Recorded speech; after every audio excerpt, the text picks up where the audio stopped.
Hola, les habla Gabriela Fernández, nutricionista, creadora del programa La Panqueca en su bolsillo. En este video contestaremos la pregunta de ¿el exceso de prote se convierte en grasa?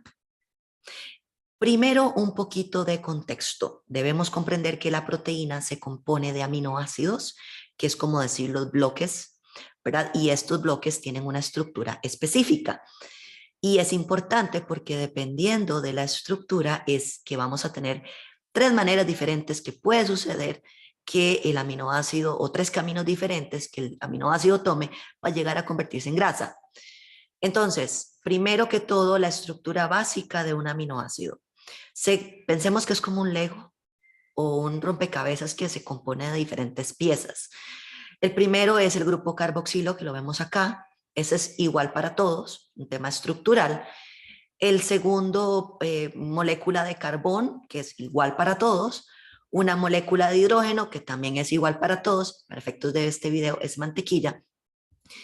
Un grupo nitrógeno, el cual el cuerpo necesita deshacerse de él como parte del metabolismo de todos los aminoácidos.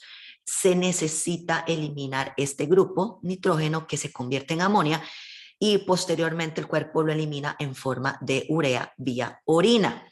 Eso es importante, hay un tema de cultura general. Y el grupo R, así se le llama, que es el que le da la función al aminoácido, su nombre, y es el que determina las diferentes maneras o diferentes caminos que el cuerpo puede usar para convertirlo en grasa. ¿Ok? Entonces, es importante que uno no orina la proteína necesariamente. Uno lo que orina es el exceso de nitrógeno o urea y lo demás sí se usa. Esto partiendo del punto de riñones funcionales normales, personas que no tienen condiciones de enfermedades de riñones y este tipo de cosas, que tampoco es el scope de este video. Entonces, sabemos que dependiendo del grupo R, bueno, se corrió este círculo, en realidad es el grupo R, les conté tres maneras diferentes. Primer camino, que puede ser algunos grupos de aminoácidos, lo que va a suceder es que dependiendo de este, que tampoco viene al caso, quiero explicarles el camino más bien. El aminoácido se convierte en glucosa, o el aminoácido se convierte en piruvato. Son dos intermediarios. Suenan nombres muy extraños, pero que no cunde el pánico. Nada más pensemos en que agarró por la ruta 27 los que están en Costa Rica o la autopista tal. Y de ahí tiene que agarrar como Waze. Doble a la derecha en la ruta 27. De la ruta 27 tenemos que agarrar, no sé, Orotina, ta, ta, ta.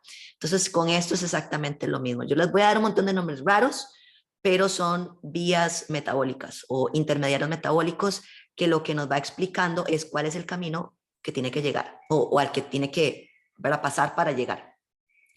Entonces, tenemos un grupo de ciertos aminoácidos se convierten en glucosa y de glucosa a piruvato o de una vez a piruvato. Eso es como decir, agarré por la rotonda o agarré el camino directo. Y de ahí se va a convertir de piruvato, va a pasar a convertirse en acetil-CoA, así se llama. Del acetil-CoA se puede transformar en ácidos grasos. Estos ácidos grasos se transforman en triglicéridos y los triglicéridos, cuando hay un exceso, pues se almacenan como llantas gordos, tejido adiposo, lo que no nos gusta, ¿ok? Entonces, en este caso, todos los aminoácidos tienen que pasar por un proceso de transformación. Esta es la manera número uno. Entonces, tenemos 1, 2, 3, 4, 5, 6 pasos para que una prote, partiendo al punto que estemos comiendo en exceso calórico, llegó a la llanta. Forma número 2. Tenemos, bueno, aquí sí está bien. Tenemos que del aminoácido, en lugar de pasar de glucosa a piruvato a acetil-CoA, pasa directamente a acetil-CoA. Entonces volvemos a lo mismo. Esto es agarrar un camino más corto. ¿Ok?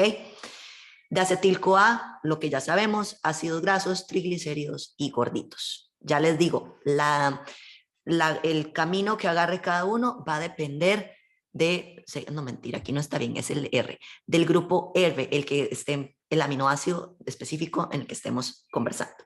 Que volvemos a lo mismo, esto no es una clase de doctorado en bioquímica, no interesa que se aprendan la estructura, ni tampoco cuáles aminoácidos, ¿verdad? Llegan a hacer qué, sino, o cuáles vías, sino que lo que interesa es explicarles que no es un camino directo, es un camino de muchas paradas. Es un lugar como si usted quisiera ir a la playa y agarra un camino donde es en línea recta, o el que es con un montón de recovecos, que va a durar más, va a gastar más gasolina, va a gastar más tiempo, ¿verdad? Y entonces puede ser que tal vez no sea la vía más económica, porque además hay que parar a comer, ustedes me entienden.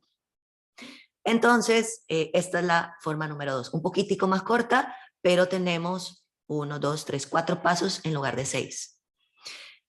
Y tenemos la tercera manera, que es que en lugar de pasar de cera a glucosa y de glucosa a piruvato, que es por medio de dar energía directamente, que se puede utilizar como fuente de energía, vamos a entrar por otro lado, ¿verdad? Ese es un vueltón. Entonces, del grupo R o del aminoácido se convierte en diferentes compuestos que son intermediarios metabólicos del proceso de energía, que puede ser oxalacetato, succinil-CoA o alfa-cetoglutarato. Todos estos tres me van a llegar a convertirse en piruvato. Vemos que el primer grupo pasaba de glucosa, todo el mundo sabe que es el azúcar en sangre, de glucosa a piruvato y a 10 que produce energía, o se va directo a la vía que les estoy mostrando. En este caso no se convierte en glucosa, sino se convierte en otros intermediarios, pero al final terminan siendo o convirtiéndose en piruvato para poder transformarse en ácidos grasos, partiendo del punto que esa fuera la vía que se necesita llevar. Entonces, de acá pasamos a piruvato, acetil-CoA, ácidos grasos, triglicéridos y gordos. Este es, igual como la forma número 1, un vueltómetro. Poco directo, mucha energía, muchos pasos, ¿verdad? Entonces, puede ser que el cuerpo diga, no lo sé, creo que no me conviene, gasto mucho dinero y tiempo en esto. Entonces, el proceso de transformación, que era lo que quería ilustrar, para que un aminoácido o la proteína se transforme en los gorditos, es engorroso, ya lo ven, el proceso más rápido involucra 4 pasos, demanda demasiada energía, ¿verdad? ¿Y cuánto tiempo o las enzimas, el proceso de transformación, de quita, pone, transforma, quita, arma el muñeco, desarma el muñeco, en este caso las estructuras, le va a hacer una inversión de energía y puede ser que el cuerpo es medio agarrado y era que no le gusta gastar energía así. Es lento y el cuerpo, piensen en esto, siempre va a regirse, bueno, se va a ir por la ley del mínimo esfuerzo. Es decir, él va a agarrar la vía que sea más económica, más rápida y que menos plata le gaste, ¿verdad? Entonces es poco probable que él se vaya a convertir la proteína que es tan engorroso en ácidos grasos. Él lo que va a hacer es guardar lo que ya está listo para guardarse, que en este caso sería la grasa que se consume, ¿verdad? La grasa que usted come, ya está lista para empacarse, ya está lista para entrar en los gorditos, no tiene que pasar por el proceso de transformación. Entonces, cuando tenemos un exceso de calorías, en lugar de pasar a transformar una proteína en ácidos grasos, él va a agarrar los ácidos grasos que usted ya se está comiendo, como le sobra energía, partiendo del punto que estamos comiendo en exceso, él dice, ay, en lugar de transformar todo esto, esto ya está listo para guardar, voy a agarrar y lo guardo y voy a usar lo demás. ¿Tiene sentido? Entonces, ¿cuál va a ser la función de los diferentes macronutrientes en presencia o posible presencia de un exceso calórico? La proteína, en su primera función, va a ser la síntesis proteica.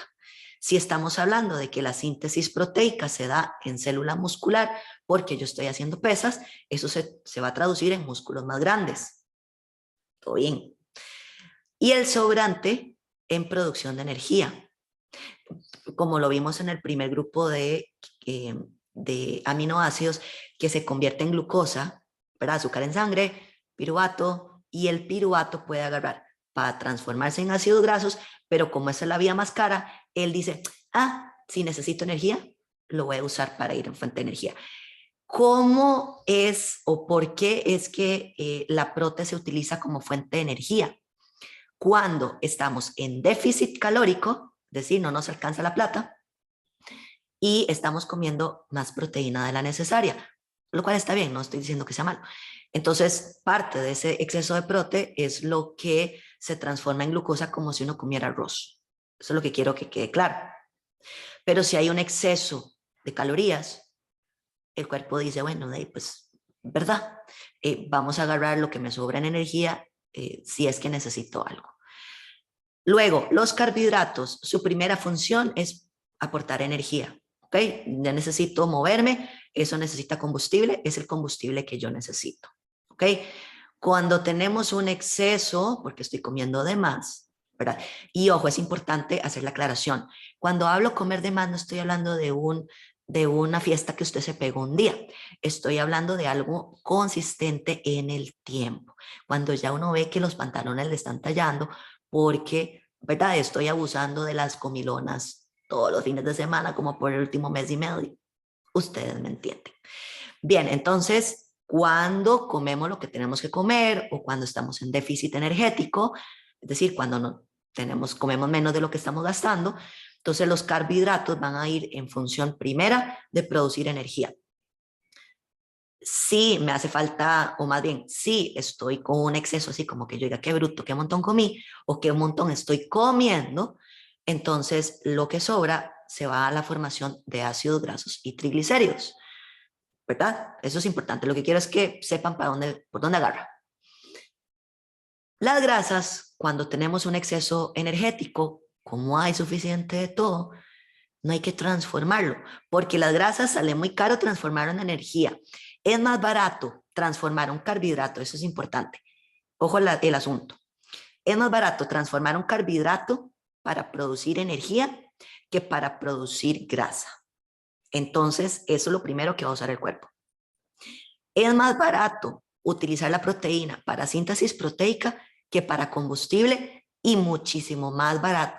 Y aún así, ¿verdad? Para hacer grasa, partiendo del punto que estemos en exceso. La grasa es más barato y más económico guardarla tal cual entró que descomponerla para producir energía. ¿Se entiende? Entonces, cuando tengo un exceso de energía consistentemente, la prote se utiliza para síntesis proteica, los carbos para energía y la grasa, y como tengo suficiente de todo, voy a guardar esto para cuando lo necesite. Y ustedes saben dónde se va a guardar. Entonces, bueno, ya me adelanté al resumen finalmente, que es cuando existe mucha prote, el exceso de energía, o más bien el exceso de prote, ya una vez cumplidas o rellenadas las necesidades de síntesis proteica, pues se va a ir a producir energía. Cuando hay mucha energía a partir de la prote, los carbos comienzan a convertirse en triglicéridos, ¿verdad? Porque de ahí, ya tengo suficiente energía, el cuerpo dice, bueno, igual tengo que empezar a transformar esto para guardarlo. Y cuando tenemos un exceso ya rajado a través del tiempo, entonces la grasa entra de una vez a almacenarse como grasa. Entonces, el aumento de grasa, cuando hay un exceso de prote, partiendo del punto que hay un exceso calórico, no proviene de la prote propiamente, proviene de la grasa que me estoy comiendo, por todo este proceso que les acabo de explicar. Cuando hay un exceso de prote y no estoy comiendo en exceso calórico, uno no se va a engordar o no vamos a aumentar el tejido adiposo. Eso que quede claro, ¿verdad? Entonces, eso que le dicen a uno que el exceso de prote engorda, no es cierto. Ya ustedes saben por qué. Espero que este video les haya aclarado esta pregunta y los veo en los diferentes videos del programa. Que pasen un lindo día.